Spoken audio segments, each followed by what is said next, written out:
सलातो व सलामुन अलैका या रसूलल्लाह सल्लल्लाहु तआला अलैहि व आलिहि वसल्लम। अजीज़ान मिल्लत इस्लामिया, मैंने महफिल के ताल्लुक से एक बात छेड़ दी थी, तो एक बात बता दूं, इन महफिलों को हम कम समझ लेते हैं, हल्के में ले लिया करते हैं, मामूली समझ लेते हैं और तमाम तर महफिलों की बनिस्बत और बमुकाबिल इस महफिल को छोटा समझ लिया करते हैं। हालांकि ये हमारा तरीका नहीं होना चाहिए था। हमें मालूम होना चाहिए, आज से मेरी पैदाइश से पहले भी उलमा बोलते होंगे और जब से मैं पैदा हुआ हूँ इतना बड़ा हो गया, हर महफिल में मैंने उलमा से सुना है कि मेरे नबी ने फरमाया है कि ये जगह जो है वो जन्नत की क्यारी है। अरे जरा सोचो, जिस महफिल को नबी ने जन्नत की क्यारी बता दिया हो, कोई और महफिल उसकी बराबरी कैसे? बाबा लाजवाब, बहुत खूब, हक है बेशक। यही बात मैंने बोल दिया था ना, तो अहले स्टेज लोग भी बाकायदा एतराज कर दिए थे। जामे तो मैंने हदीस पढ़ करके सुनाया था, जामे तिर्मिज़ी शरीफ की हदीस, अल्लाह के नबी फरमाते हैं अन अनस इब्न मालिक अन्न रसूलुल्लाह सल्लल्लाहु तआला अलैहि वसल्लम क़ाल इज़ा मररतुम बिरियाज़िल जन्नति फरताऊ। अल्लाह के नबी फरमाते हैं, लोगो जब तुम जन्नत की क्यारियों से गुजरा करो तो कुछ चर लिया करो। बाबा हक है, लाजवाब, सुभान अल्लाह। इको और कम करवा दूं, समझ में आ रहा है ना? बात समझ में आ रही है? अल्लाह के नबी ने फरमाया जब तुम जन्नत की क्यारियों से गुजरो तो कुछ खा लिया करो। अल्लाह के नबी ने जब ये बात कही ना, साहबा कहते हैं कालू मारियाजुल जन्नत या रसूल अल्लाह, आका ये जन्नत की क्यारियां क्या हैं और आका चरना क्या है? मेरे नबी ने फरमाया था हिला को जिक्र, जिस जगह पर अल्लाह का और उसके महबूब बंदों का जिक्र खैर होता है वो जगह जन्नत की क्यारी हुआ करती है। तो हम मुझे कह लेने दिया जाए, अरे हमें लगता है हम चटाई पर बैठे हुए हैं, हमें लगता है कि हम अली जनाब हुसैन साहब के दौलत खाने पर बैठे हुए हैं, हमें लगता है मौलाना कुर्सी पर बैठे हुए हैं, हमें लगता है मौलाना तख्त पे बैठे हुए हैं, हमें और आपको क्या नजर आता है? हम एक मामूली मैदान और जमीन पर बैठे हैं ना। हकीकत ये नहीं है, 1400 साल पहले मदीने वाले आका ने बता दिया है कि ऐ दुनिया वालों, जाहिरन तुम जमीन पर बैठे हो लेकिन दर हकीकत तुम जन्नत के बागीचे में। नारे तकबीर, नारे रिसालत, नारे रिसालत, ज़ियारते हरमैन शरीफैन, नारे तकबीर, नारे रिसालत। बहुत खूब, लाजवाब भाई, वाह, बहुत खूब। जिस जगह को अल्लाह के नबी ने जन्नत की क्यारी बता दी है, जन्नत की क्यारी का इंतखाब। और एक बात जान लीजिएगा, ये नहीं कि हमेशा के लिए ना, हमेशा के लिए नहीं, कल की तारीख में भी यहाँ पे इतने लोग इकट्ठा हो सकते हैं, है कि नहीं? और आज से गुज़िश्ता तारीख जो गुजर गई उसमें भी इतने लोग इकट्ठा हुए होंगे, लेकिन जो इस वक्त की बात है वो कभी नहीं रहेगी, है कि नहीं? कल हम होंगे तो न जाने कौन सी बात करेंगे, आज होंगे तो नबी की बातें करेंगे, आज रहेंगे तो रसूल की बातें करेंगे, नबी रहमत का तज़किरा करेंगे, उनकी नाते पढ़ेंगे। अज़ीज़ान मिल्लत इस्लामिया, इन महफिलों को कभी भी मामूली नहीं समझना चाहिए। ये आवाज़ मेरी जहाँ तक जा रही है माइक के ज़रिए, साउंड के ज़रिए, मैं सबसे गुजारिश करूँगा कि यहाँ पर आएँ और उलमाए किराम के नूरानी और इरफानी और हक्कानी बयानात को सुने और अपने कुलूब व अज़हान को मुनव्वर व मुजल्ला करें। यकीन जाने अज़ीज़ान मिल्लत इस्लामिया, जानते हैं बहुत बार ऐसा होता है कि लोग महफिलों को सजा तो देते हैं लेकिन हक अदा नहीं कर पाते, होता है ना? जानते हैं सैयदी सरकार गौसुल आजम जिलानी, कौन कौन जानता है? धीरे से बोले सुभान अल्लाह।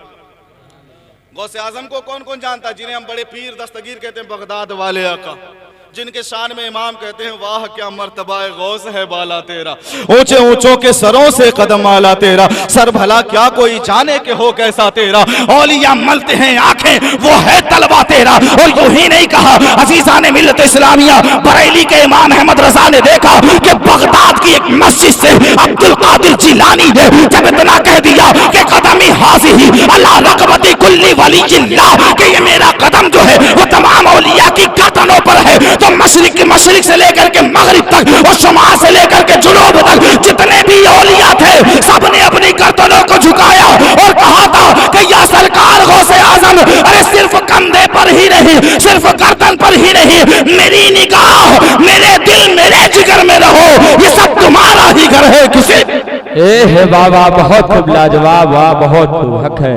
वही सरकार गौसे आजम के जमाने में एक दफा ऐसा हुआ कि आज हम शादियों में कार्ड बनवाते हैं ना, कार्ड वाला तो फिर भी पुराना सिस्टम हो गया हजरत, आजकल बनता है इनविटेशन कार्ड, बारात कार्ड, और जिसको रहेगा वो कार्ड वही बारात में जाएगा।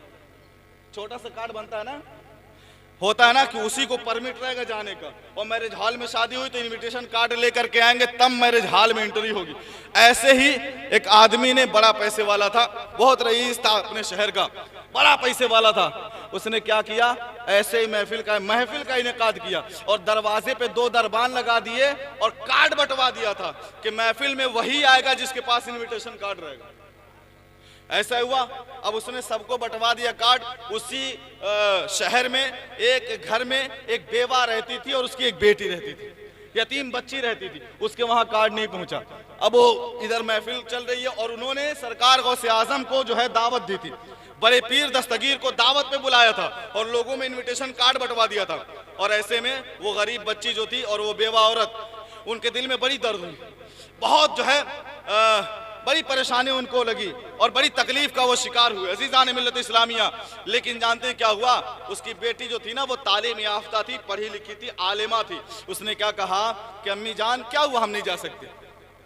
भाई वो पैसे वाले हैं, उन्होंने अपनी हैसियत वालों को बुला लिया, क्या हुआ हम नहीं जा सकते। लेकिन अल्हम्दुलिल्लाह सरकार की महफिल में कोई कैद नहीं होता कि 1 करोड़ लगा करके कायम किया जाए तभी है महफिल ना, ये ना माइक हो, ना स्टेज हो, ना खाना दाना, कुछ भी ना हो, बस नबी की बात हो जाए यही काफी हो जाती है।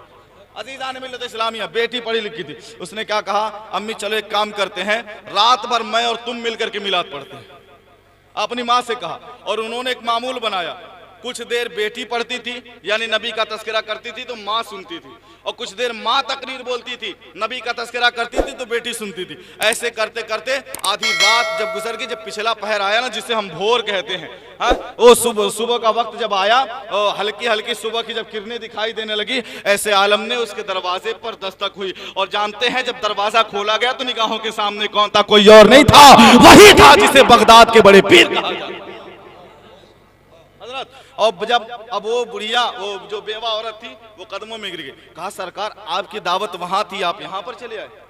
हाँ, वो मालदार लोगों ने आपको बुलाया था, वो नजराना देंगे, आका हम कुछ नहीं दे सकते, हम तो आपको सही ढंग का खाना भी नहीं खिला सकते, हमारे घर पे चले आए। कहा क्या हुआ, उसने लाखों लगा करके महफिल का इनेकाद किया था, लेकिन उसने एक गलती कर दी थी कि नबी के चाहने वालों पर कैद लगा दिया था, यही जाएगा यही आएगा।